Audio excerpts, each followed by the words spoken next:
Señores del sistema educativo, señores difusores de toda la propaganda de la ciencia oficial, científicos, personalidades, dueños de medios de comunicación, dueños de multinacionales, altos rangos en órdenes religiosas, órdenes secretas, hermandades y público en general. Los aquí disertantes. Nos comunicamos a ustedes a través de este medio para analizar, discutir y o refutar muchas cosas que nos han enseñado y que hoy día no tienen razón de ser. Cosas que caen por su peso. Aquí está la claraboya, porque debajo de... ¿Qué sería? ¿Un domo? No, algo donde entra la luz. Porque debajo de ella discutimos la realidad en la que vivimos.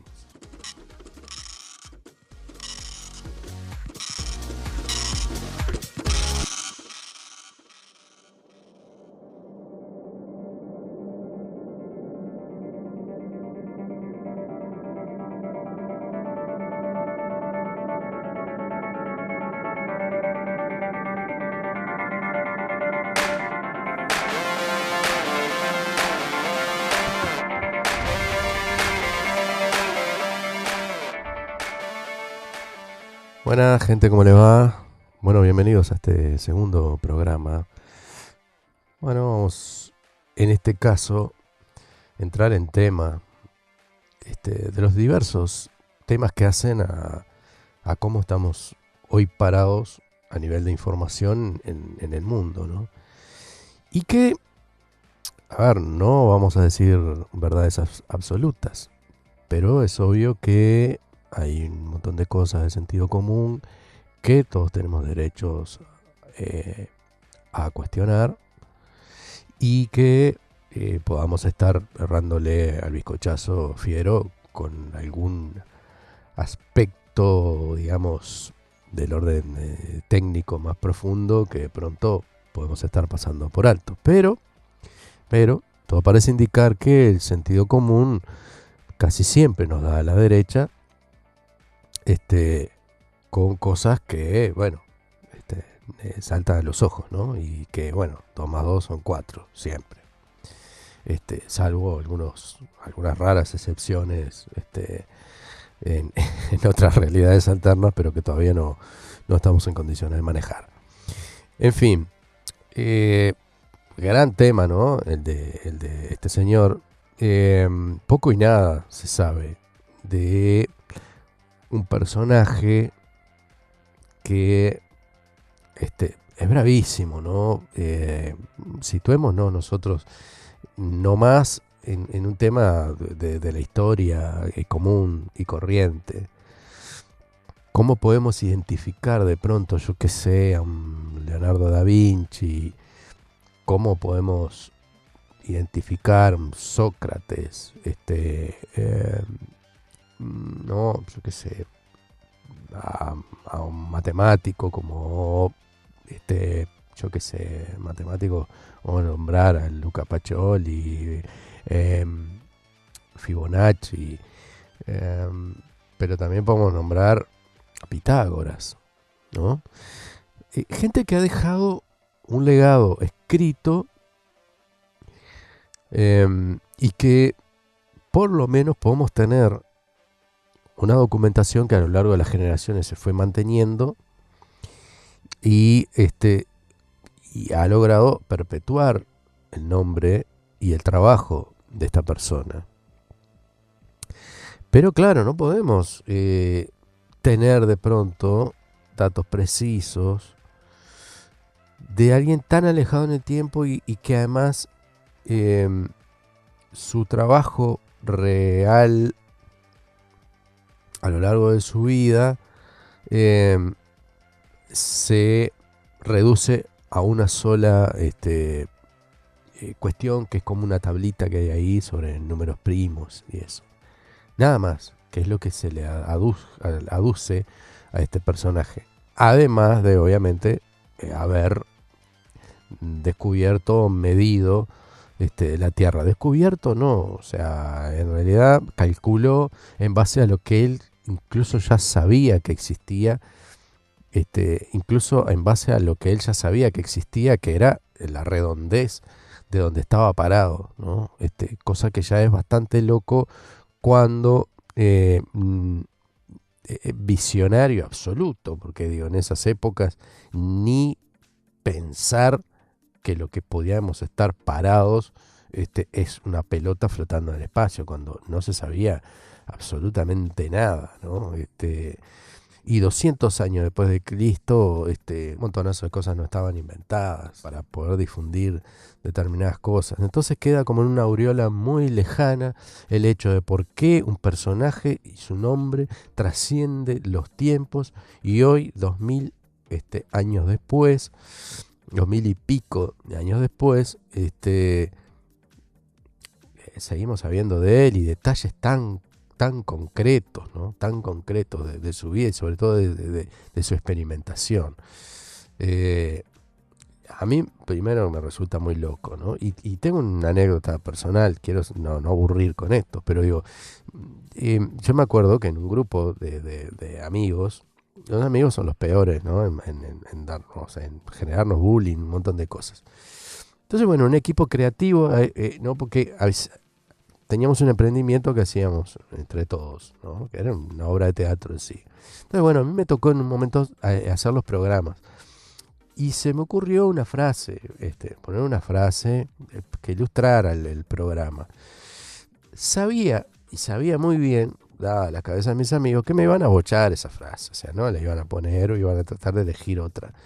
Y ahí me corría un poquito el ego mío y yo quería que esa frase fuera porque en realidad me había quedado bien y había quedado redondito y yo qué sé, decoraba. Entonces me inventé un nombre, como si fuera en latín, yo qué sé, yo qué sé, Ignatius, pongámosle, eh, que era, no sé, eso, como un nombre sabio, como, ¿no? Como los que acabé de nombrar, Arquímedes, Ptolomeo, Aristóteles, Plutarco, ¿no? Hiparco, yo qué sé, ¿no? Y entonces inventé un nombre que lo firmé, le puse solamente ese apellido. Y pasó, ni se lo cuestionaron.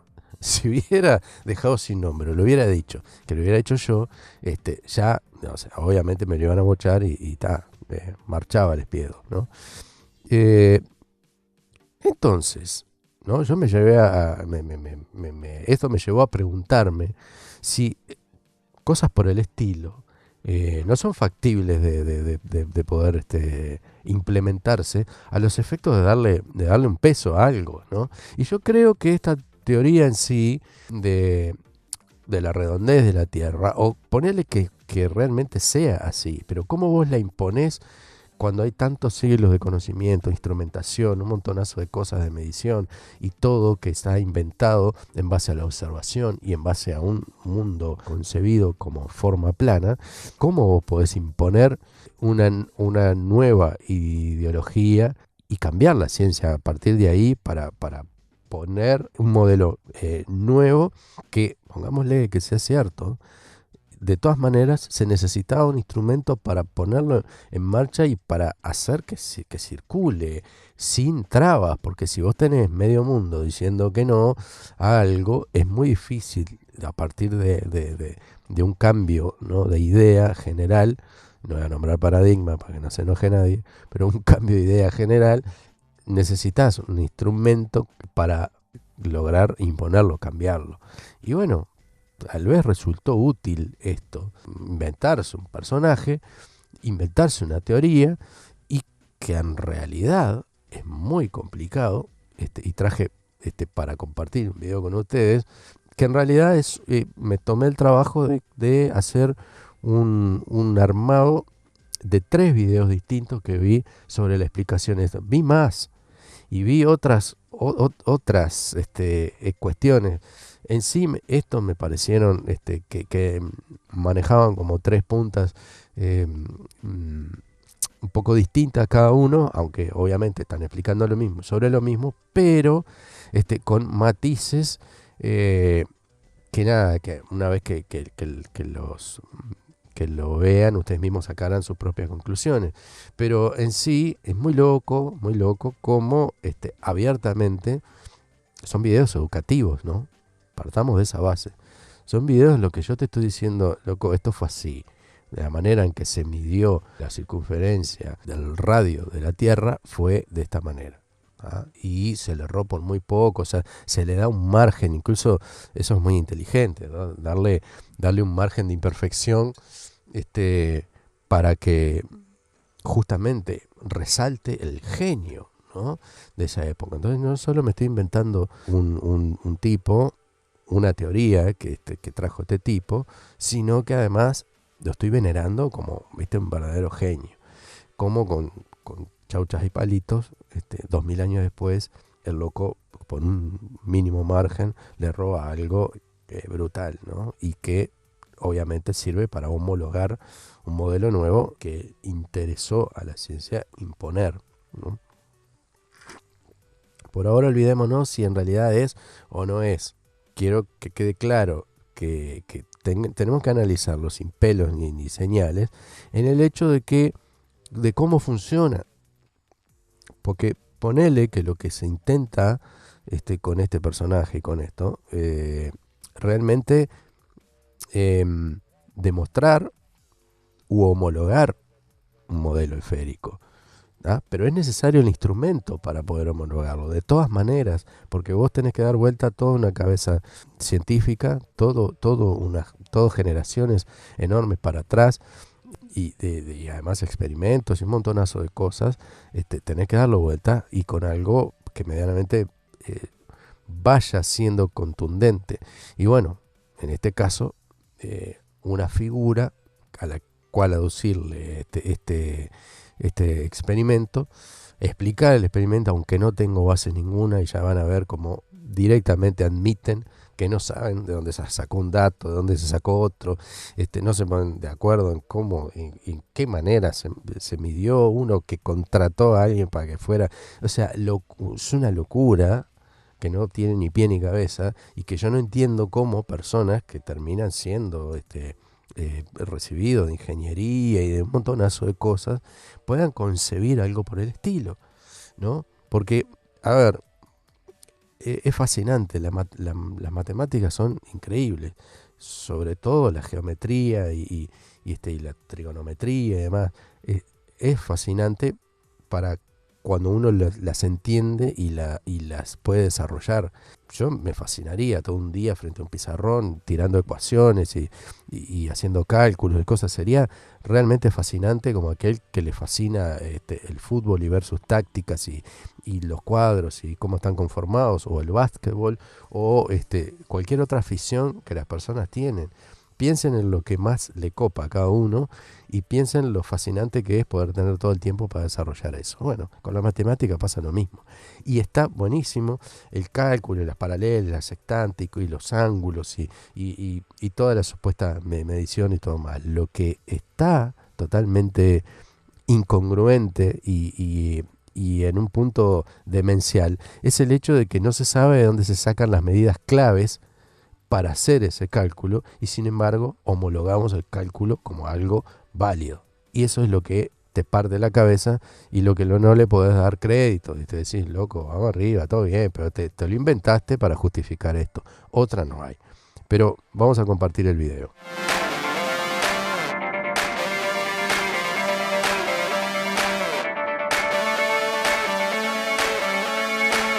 Estamos acostumbrados a pensar que Don Cristóbal Colón fue quien demostró que la Tierra es redonda.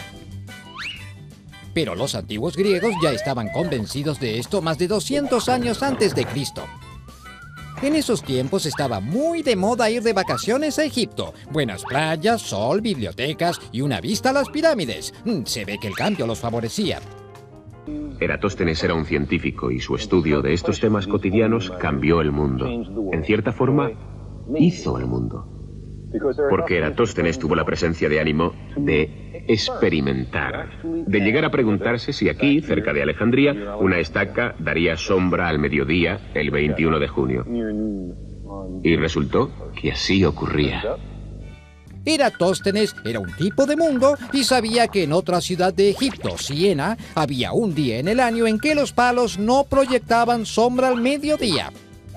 Eso significaba que el sol pasaba ese día justo por encima de las cabezas de los parroquianos, por el cenit, es decir, el cenit, o sea, el cenit, lo de arriba. Era conocido para él que en la ciudad antigua de Siena, hoy conocida como Asuán, ubicada al sur de Alejandría, una columna vertical no proporcionaría sombra al recibir los rayos de luz emitidos por el sol. En esta ciudad se encontraba un pozo profundo, del cual, gracias a que el sol se encontraba justo ese día directamente arriba, Eratóstenes observó que la luz solar que ingresaba verticalmente en él se reflejaba en el fondo. El 21 de junio, las sombras producidas por las columnas de un templo o un palo vertical se achicaban cuando el mediodía se acercaba. Y a medida que pasaban las horas aproximándose a las 12, los rayos del sol se deslizaban al interior de un pozo profundo que otros días quedaba en la sombra. Si en una ciudad había sombra y al mismo tiempo en otra ciudad no la había, pensó Eratóstenes, es que mientras el suelo de Siena está bien perpendicular a los rayos del sol, el suelo de Alejandría debe estar inclinado. Si la Tierra esférica es muy grande, estará menos inclinado, mientras que si es pequeña, la inclinación será mayor. Eratóstenes razonó que si los rayos solares se prolongaban en esa misma dirección, podrían llegar al centro de la Tierra, así como cualquier otra recta vertical que se proyectara desde otra ciudad, puesto que Eratóstenes concebía que la Tierra era redonda. Eratóstenes se dio entonces a la tarea de hallar el ángulo entre los rayos del sol y la vertical de una columna en Alejandría. Eratóstenes se dio cuenta entonces que si podía medir con precisión la sombra en Alejandría al mismo tiempo que no había sombra en Siena, iba a poder determinar el tamaño de la Tierra. Un verdadero bocho.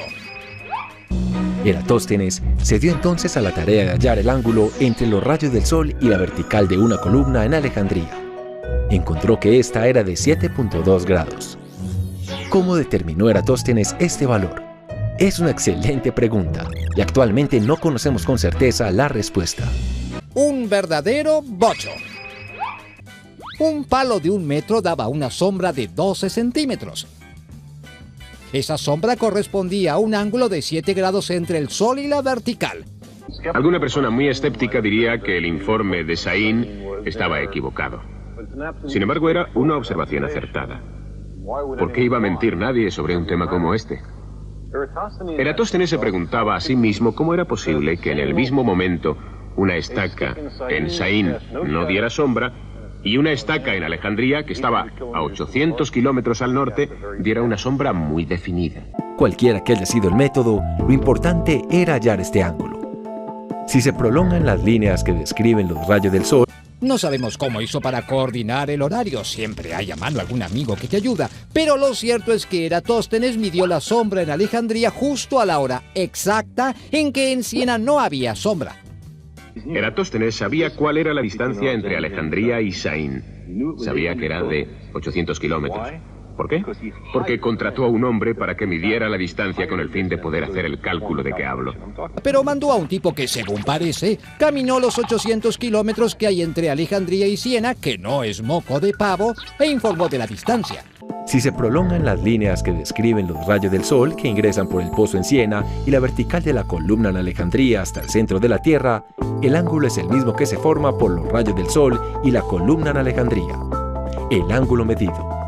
Esto se explica si consideramos los rayos del sol paralelos y la vertical de la columna como una secante. Bien, 800 kilómetros por 50 son 40.000 kilómetros, y esa debe ser la circunferencia de la Tierra. Esa es la distancia que hay que recorrer para dar la vuelta a la Tierra. Y es la respuesta correcta.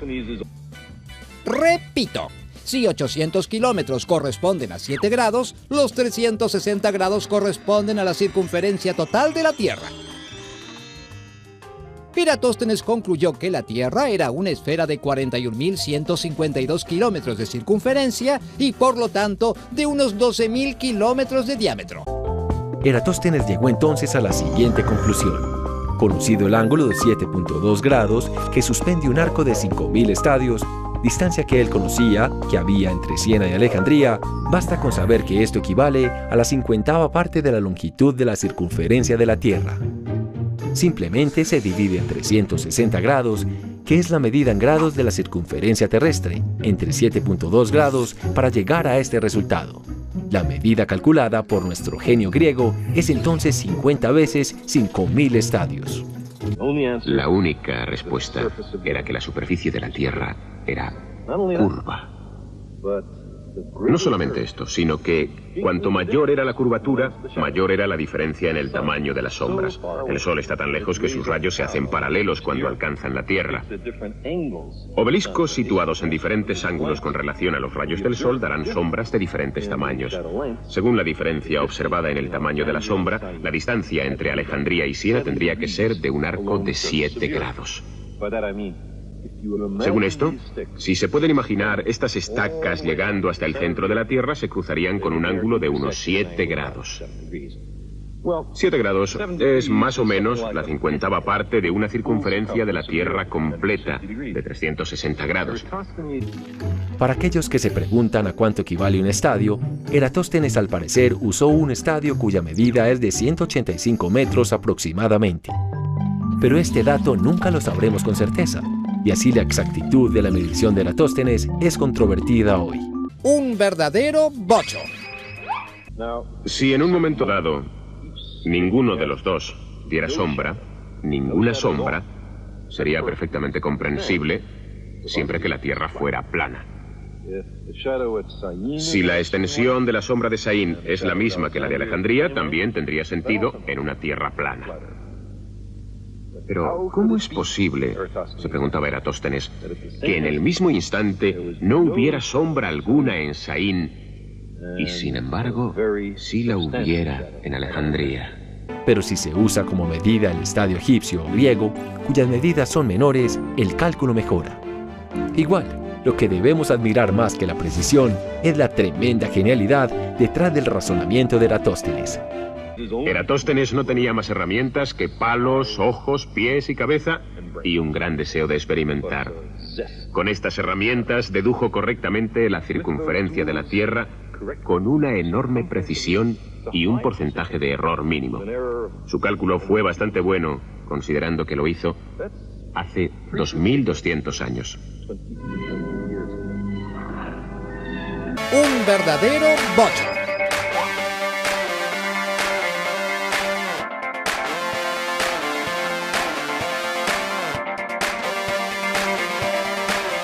Como habrán podido ver, se ve ahí a un Carl Sagan justificándose. ¿Para qué alguien iba a inventar semejante cosa? Dicen una. Lo otro remarca que si fuera en realidad una tierra plana. Estamos hablando casi de la década de los 70. Porque ese video así, que es un recauchutaje de un VHS, es viejito, ¿no? Y vaya después ese doblaje que se hizo con audio español tiene sus años.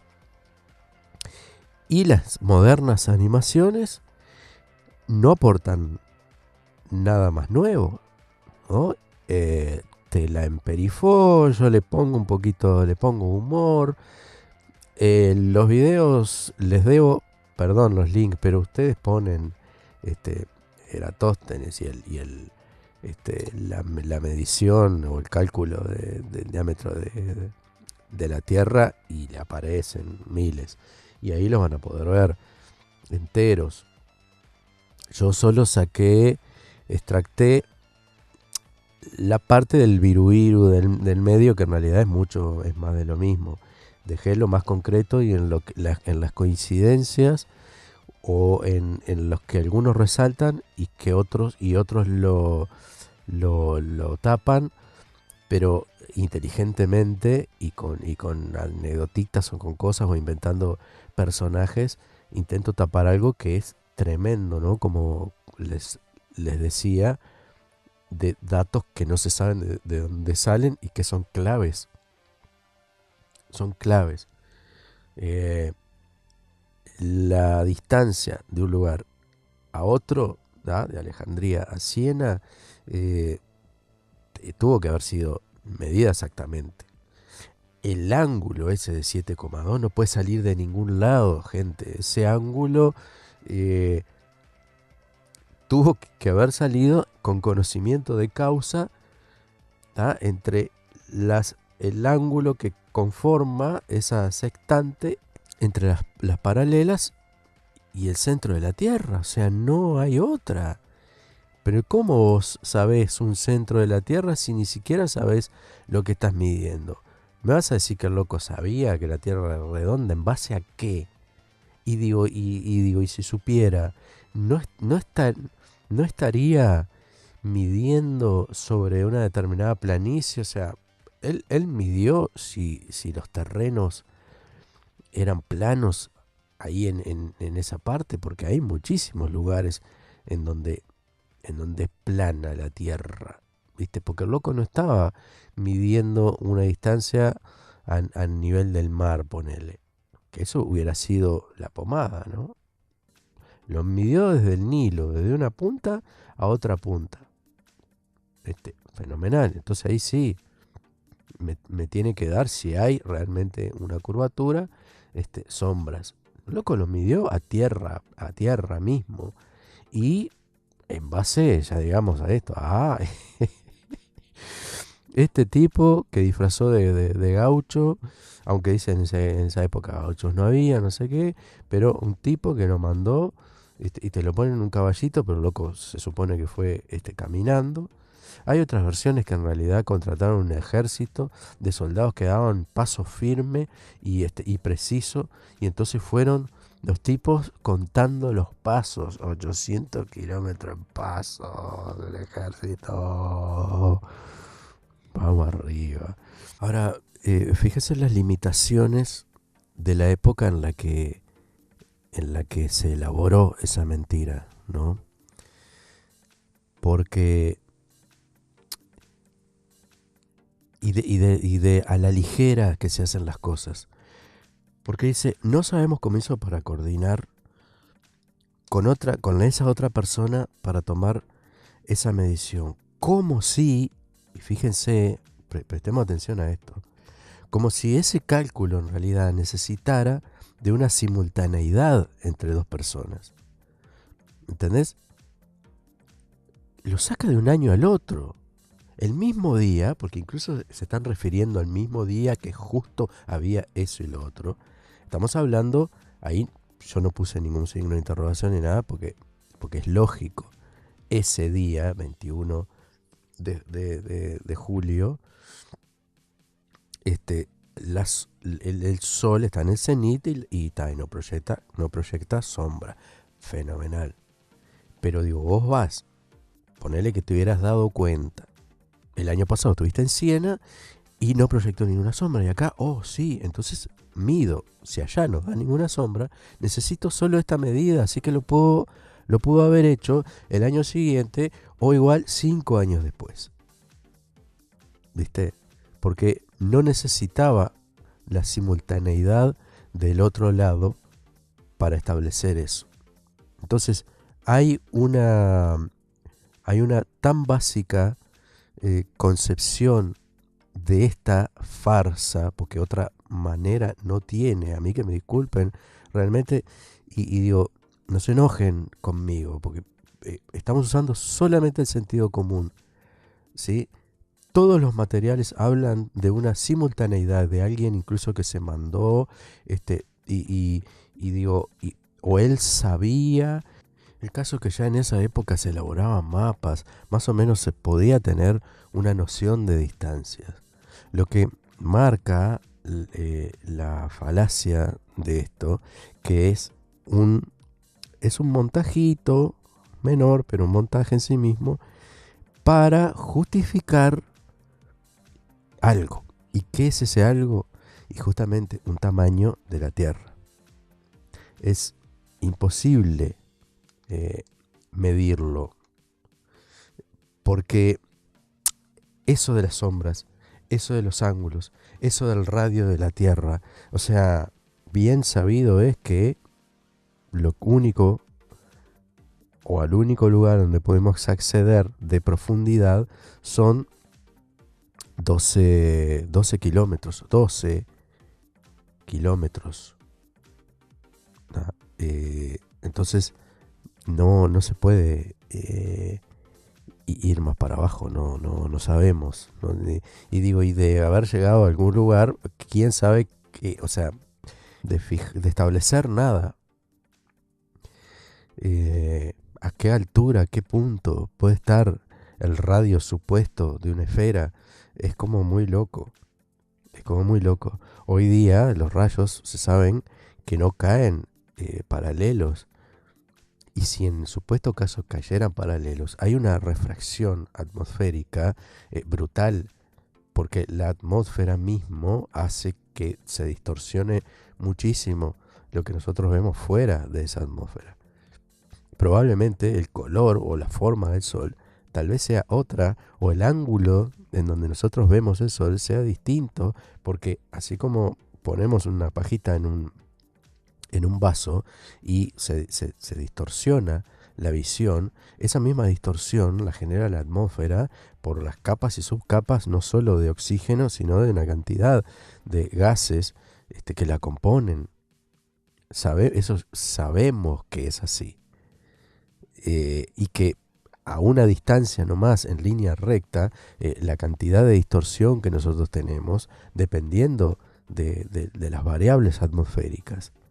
Entonces sabemos que los rayos del sol no entran paralelo, y además tenemos millones de fotos a las que vemos no solo la refracción cónica que hace el sol en todos los casos, siempre, las sombras que proyectan las nubes, que marcan realmente que no hay una luz tan distante, y que si fuera tan distante, la propia atmósfera genera un rebote que hace que la luz parta desde ese punto.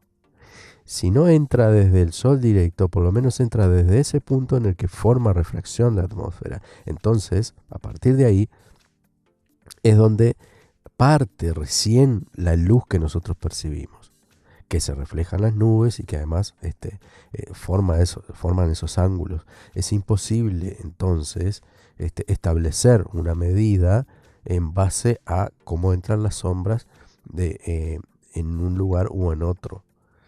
La gran luminiscencia que podemos recibir en el pasaje del sol en una determinada fecha, por un determinado meridiano, que en este caso es el Ecuador, eso es clarísimo.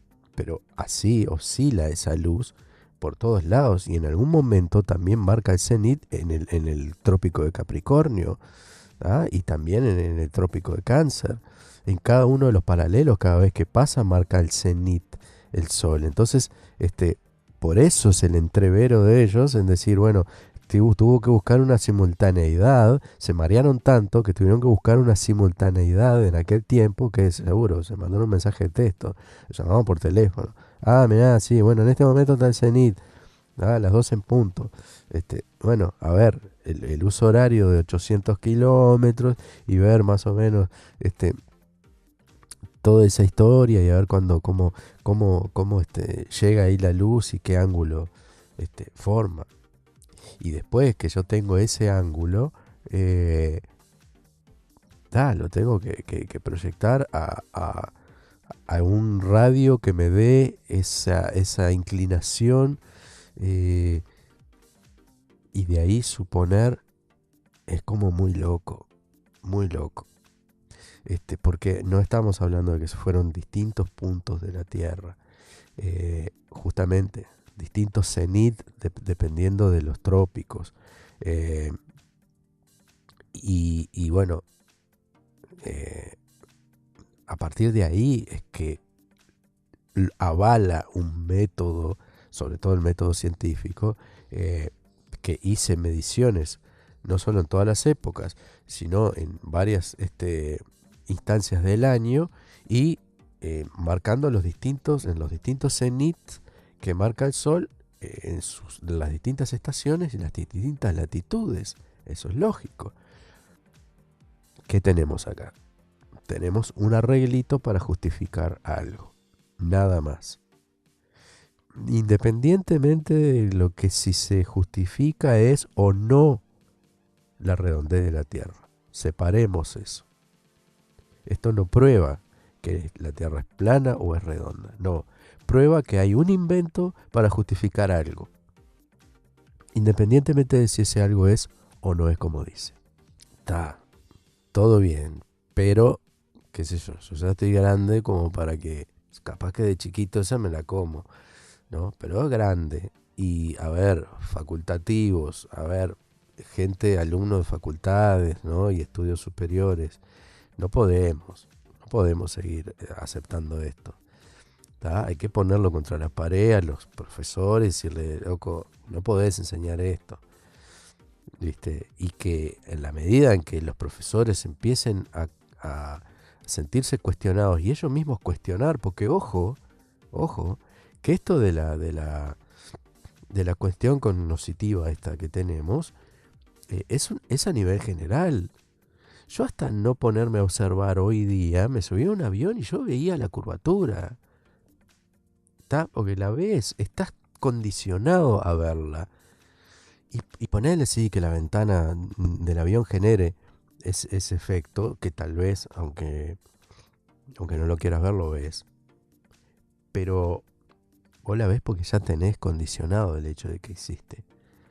Yo hice en mi primer vuelo, lo hice en un biplaza, en una avioneta, y yo estoy seguro de haber visto la curvatura de la Tierra, cuando sé que no vi nada.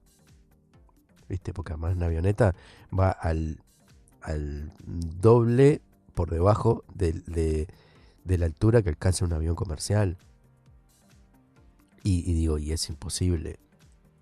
Si se ve, es imposible verla tal cual yo me imaginé que la vi. Porque de hecho hice como un poema de esa primera vez, y lo que afirmaba en ese poema haber visto la curvatura de la Tierra. Entonces, el reflejo condicionado que nosotros tenemos es mucho. Y si además yo estoy impartiendo clases sobre la base de esas cosas y nunca me lo cuestioné, cuando me lo cuestionan el alumno y cuando yo lo puedo hablar con otro profesor y cuando yo puedo ver que en realidad hay cosas que no están buenas que las demos porque no hay una base sobre eso, entonces me pongo a cuestionar. Y si yo voy a la raíz, me doy cuenta que es una serie concatenada de cosas incongruentes que nos llevan a un punto complicado. Cuanto menos complicado. Espero haber arrojado un poco de luz sobre este tema. Es uno de los cientos que hay. Los iremos tratando de a uno y viendo, ¿no? Me gustaría saber su opinión al respecto. Y bueno, a ver, saquémonos un poco el uruguayismo, movamos un poco la historia y tratemos de entre nosotros dar para adelante a las opciones criollas que salen sobre el asunto, para poder ir formándonos también nuestro propio criterio, ¿no? Es un pequeño exhorto, un exabrupto tal vez de mi parte, pero lo tenía que decir. Un abrazo grande, nos vemos en la próxima.